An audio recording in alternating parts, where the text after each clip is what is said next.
Bien-aimé, est-ce que tu peux commencer à te taire sur ce que Dieu est en train d'accomplir dans ta vie?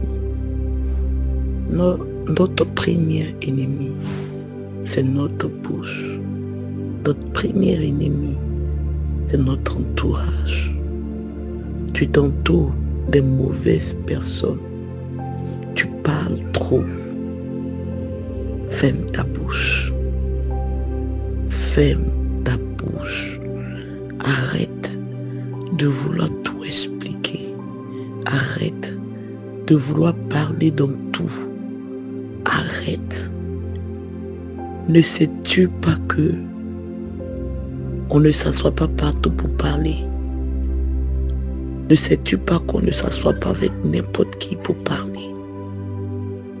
Alléluia. Arrête ce comportement.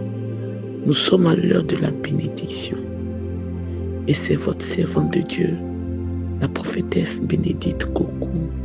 Je viens te donner un message de vie. Au jour d'aujourd'hui, nous sommes. Sache que ton ami, ce sont tes enfants. Alléluia. Tes enfants.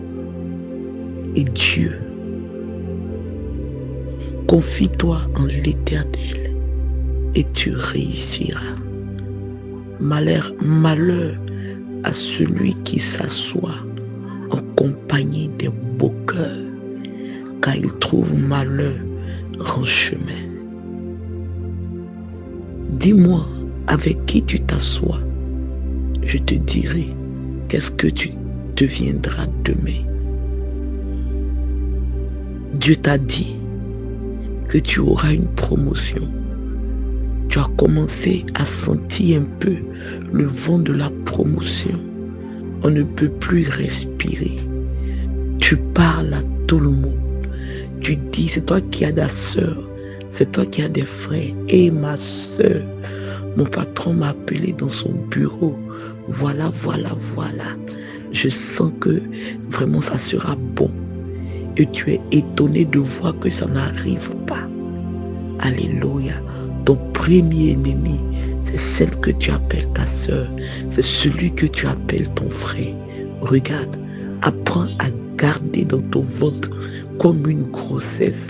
J'ai l'habitude de dire aux gens que une grossesse en temps normal, on ne l'annonce pas. Non, on ne l'annonce pas. Moi particulièrement, j'ai 2 enfants. Mes 2 grossesses, je ne les ai pas annoncées. Les enfants ont surpris. Alléluia. J'ai une de mes sœurs, ma propre sœur à moi, qui était enceinte. Tellement elle attendait ce bébé. Elle a annoncé à tout le monde. Elle a commencé à faire les préparatifs même de la naissance du bébé. Et elle a été surprise. Qu'à 7 mois, elle va faire une échographie et on l'annonce qu'on ne voit rien dans son ventre. Est-ce que vous comprenez l'ampleur de ce que je suis en train de dire? Elle va faire l'échographie et on lui annonce qu'il n'y a rien dans son ventre. Alléluia. Après avoir prié un peu avec elle, elle va refaire l'échographie. On voit l'enfant, mais on ne le voit pas bien. Un joli garçon. À force de vouloir annoncer à tout le monde, elle a perdu ce bébé. Mais elle a compris la leçon. La prochaine qui est venue après, elle a caché comme un trésor. Elle a caché comme un trésor. Ne parle pas de ta vie à tout le monde. N'explique pas tout à tout le monde. Reste dans le secret de Dieu. Si Dieu t'a dit que tu vas te marier, si tu as eu ton petit chéri avec qui tu chemines, reste dans le secret avec ce petit chéri. Tu n'as pas besoin de divulguer ça à tout le monde. Tu n'as pas besoin de dire ça à ta soeur, de dire ça à ton frère, de dire ça à tout le monde. Laisse le temps. Lorsque le temps arrivera, tout le monde sera au courant parce que le temps est arrivé. Ne te presse pas à annoncer les nouvelles. Ne te presse pas à annoncer les nouvelles. À force d'annoncer, tu deviens un messager de mauvaises nouvelles. On a appris cette habitude-là. C'est nous, on aime tout le monde. C'est nous, on veut rire avec tout le monde. C'est nous, on veut s'asseoir avec tout le monde. Regarde, fais attention. Ne t'assois pas avec n'importe qui. Ne ris pas avec n'importe qui. Ne dis pas toi à n'importe qui. Moi, mais je préfère que tu ne dis pas à quelqu'un. Que tu te confies à tes enfants.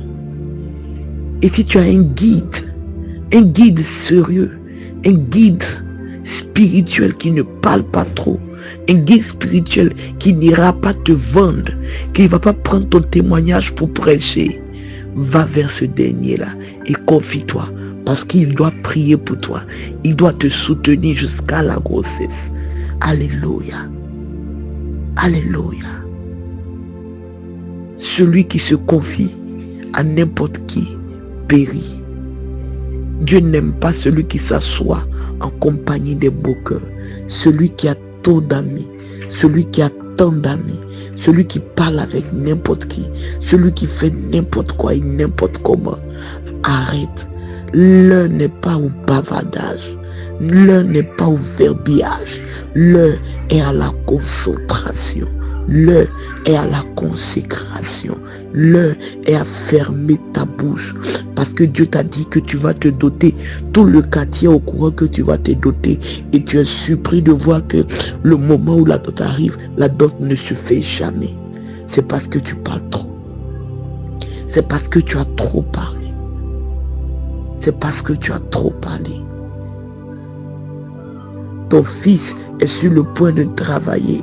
Tellement tu te dis que tu es heureuse, tu dis à tout le monde, mon fils a fini, il a eu licence, il a eu maîtrise, on va déposer ses dossiers là-bas et bientôt, moi aussi j'aime manger l'argent de mon fils. Et tu t'étonnes que malgré tous les potes où il a frappé, il n'y a pas de place pour lui. Oh, il y a des personnes qui ne connaissent personne, mais qui travaillent. Sois dans le secret des dieux. Ne parle pas à n'importe qui. Ne te confie pas à n'importe qui. Celui qui se confie à tout le monde trouve malheur. Cache-toi. Cache ta vie. Sois une personne effacée. Sois une personne obéissante, soumise, qui ne parle pas trop, qui ne bavarde pas. Qui ne bavarde pas. Mais quand il ouvre sa bouche, ou quand elle ouvre sa bouche, elle dit des bonnes choses et elle se tait aussitôt. Et elle se tait aussitôt. Homme comme femme, au jour d'aujourd'hui, nous bavardons tous. Avant, on attribuait ça à la femme, mais aujourd'hui, homme comme femme, nous bavardons trop. Arrête de bavarder et tu verras la prophétie, la promesse de Dieu dans ta vie se réaliser. Shalom famille, c'était avec vous, la servante de Dieu Bénédicte Coco. Que mon Dieu vous bénisse et vous visite en cette journée. Au nom de Jésus, soyons tous bénis. Je vous aime. Shalom.